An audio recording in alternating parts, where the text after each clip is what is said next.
Assalamualaikum warahmatullahi wabarakatuh. Kita masih akan melanjutkan pembahasan kita dari kitab Al-Adab Al-Mufrad karya Imam Al-Bukhari rahimahullah ta'ala. Di kesempatan kali ini kita akan membahas di bab birru walidayhi wa in zalama, yaitu satu bab yang akan menjelaskan tentang birru walidayhi, berbakti kepada kedua orang tuanya, wa in zalama, meskipun keduanya menzalimi kita. Para jemaah yang dimuliakan Allah Subhanahu wa taala, ya ternyata kadang-kadang kezaliman itu bisa saja terjadi dari orang tua kita kepada kita sebagai anak.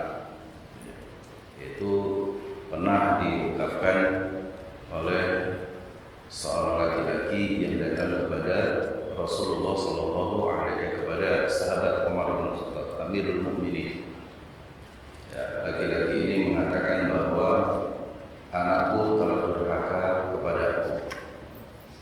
Lalu kata Amirul Mukminin, datangkan anakmu.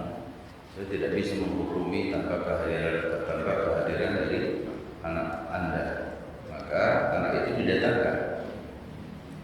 Ketika didatangkan kepada Amirul Mukminin, lalu kemudian Umar bin Khattab bertanya kepada anak ini, apakah betul bahwa kamu telah durhaka kepada kedua orang tua?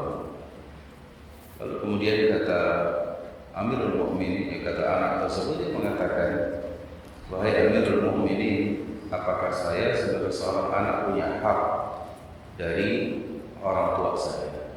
Ya. Apakah saya sebagai seorang anak punya hak dari orang tua saya? Lalu kemudian kata Amirul Mukminin Umar bin Khattab mengatakan, iya, pasti seorang anak punya hak dari orang tuanya, atau orang tua punya kewajiban kepada anak. Wa ma hunna, apa hak anak dari orang tua? Kata Amirul Mukminin, hak anak dari orang tua pertama, anak ini memiliki ibu yang saleh. Ya, ibu yang saleh. Yang kedua, dia diberikan nama yang baik. Diberikan nama dengan nama yang baik. Yang ketiga, haknya adalah diajarkan ya Al-Quran, Sunnah, dan hukum-hukum tentang permasalahan agama Islam.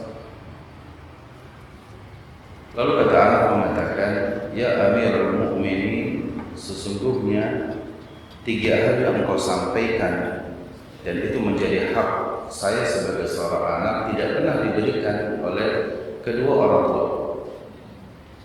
Ya. Ibuku adalah seorang majusi, penyembah api. Ya.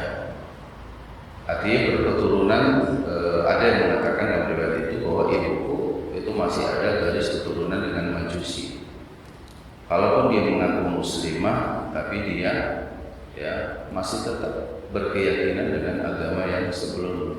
Dia tidak kuat dalam beragama, sehingga tidak mencerminkan kesolehan ya bagi seorang ibu.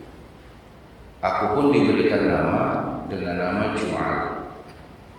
Nama yang pada saat itu nama yang tidak baik diberikan kepada seorang anak. Ketika namaku dipanggil di hadapan orang yang lain, semua menghina aku, semua mencemoohkanku, semua mengolok-olokku. Dan aku tidak pernah ayahku mengajarkan kepadaku tentang Islam, tentang kewajiban-kewajiban seorang muslim, tentang Al-Quran, tentang Sunnah. Maka ditanyakan kembali kepada sang ayah, apakah betul apa yang disampaikan oleh anakmu? Maka ayah itu mengatakan, iya, memang kami demikian adanya. Maka kata Amirul Mukminin, sesungguhnya yang telah berbuat durhaka, telah berbuat zalim adalah bukan anakmu, tapi justru kamulah yang telah berbuat zalim kepada anak. Ini adalah sepenggal kisah yang disampaikan oleh Amirul Mukminin Umar bin Khattab radhiyallahu anhu tentang salah satu bentuk kezaliman yang dilakukan oleh orang tua kepada Banyak kezaliman yang lain yang terkadang orang tua kita terhadap kita itu tidak dirasakan kezaliman tersebut. Misalkan dalam sikap kesalahan kita sebagai anak itu satu, tapi ketika ayah kita, orang tua kita marahin kita bisa sampai 5 poin. Padahal satu kesalahan kita, cuma orang tua marahnya berlebihan gitu. Ya, contoh misalkan, ya kita terpleset, jatuh, ya lalu kemudian mungkin badan kita nyenggol meja, di meja ada gelas, gelasnya pecah jadi jatuh. Ini kan kasus yang biasa gitu. Atau misalkan nyenggol pot kembang gitu ya, potnya itu sampai pecah gitu.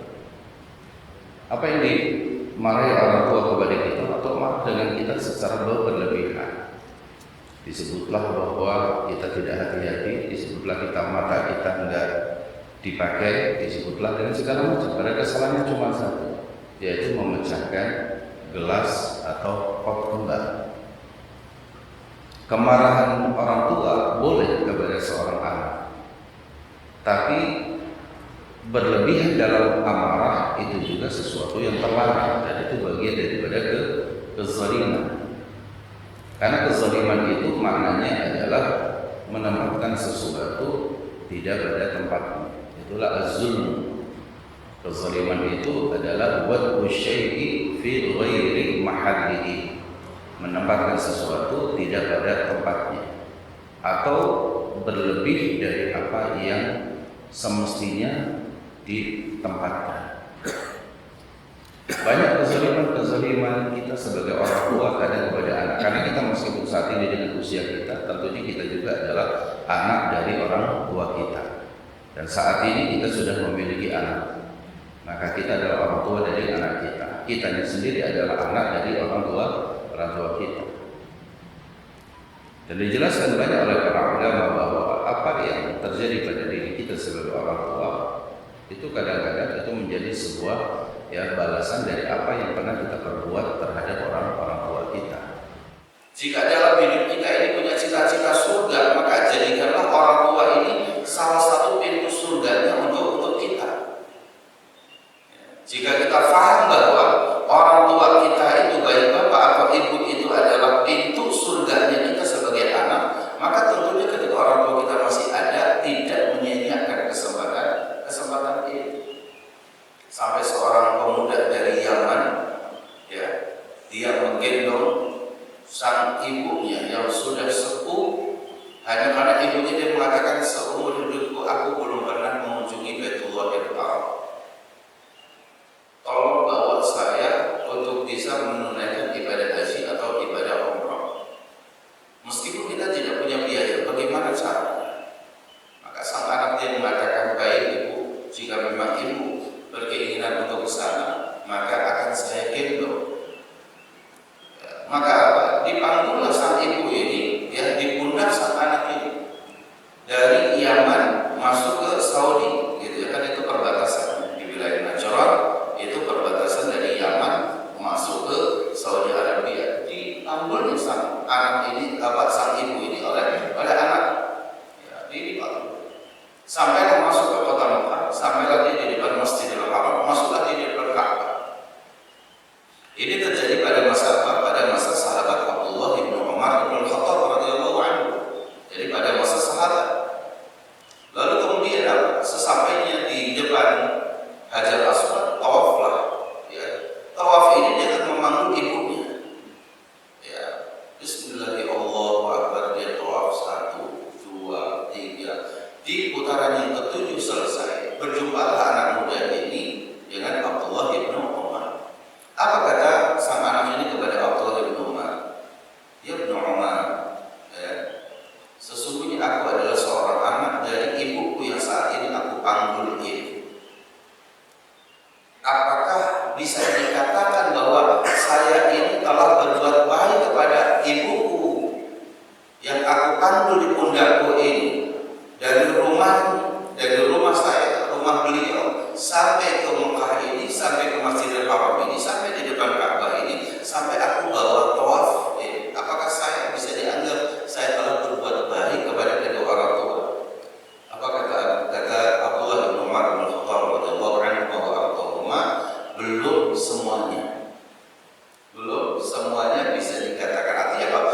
belum sempurna bakti Anda. Padahal itu kita panggul, bukan yang pesawat gitu.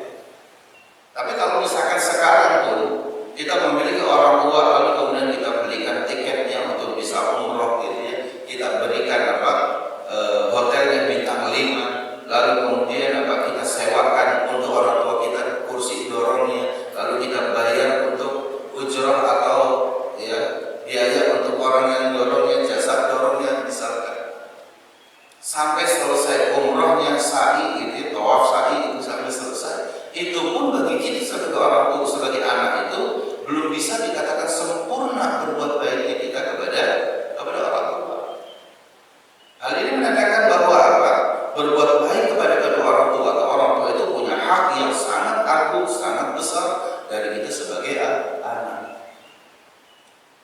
Dijelaskan dalam hadis yang lain, bagaimana sampai sempurnanya seorang anak untuk berbuat baik kepada kedua orang tua. Dianggap sempurna birrul walidain kita, an yajidahu mamlukan fayashtariyahu fayu'tiqah.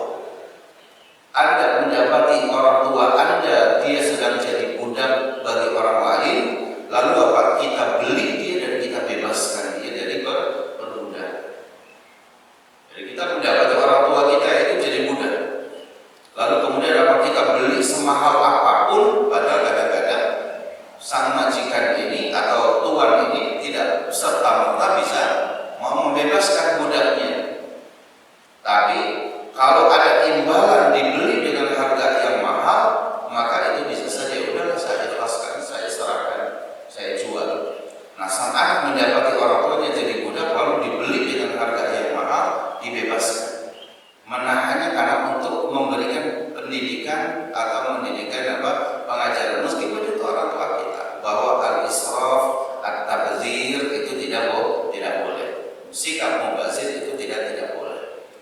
Tapi misalkan orang tua kita meminta ini, saya pengen rumah depan saya itu kayaknya sudah nggak bagus, pengen dicat lagi, ya, pengen dicat sampai bersih karena mau lebaran, mau apa kan gitu ya, bisa seperti itu. Atau dia renov sedikit bagian depannya biar agak lebih pantas. Lalu kemudian kita menolak, itu belum begitu penting, gitu. Sampai orang tua agak sakit, gitu ya, mendengar kalimat anak seperti itu. Mungkin itu bisa masuk mensulimi orang tua. Jadi ada batasan-batasan israf berlebih-lebihan atau itu masih dalam batas wajar, gitu ya. Tapi kalau yang sama sekali tidak boleh diberikan kepada orang tua, kita tahan pemberian kita kepada orang tua, orang tua masih hobi judi, gitu ya.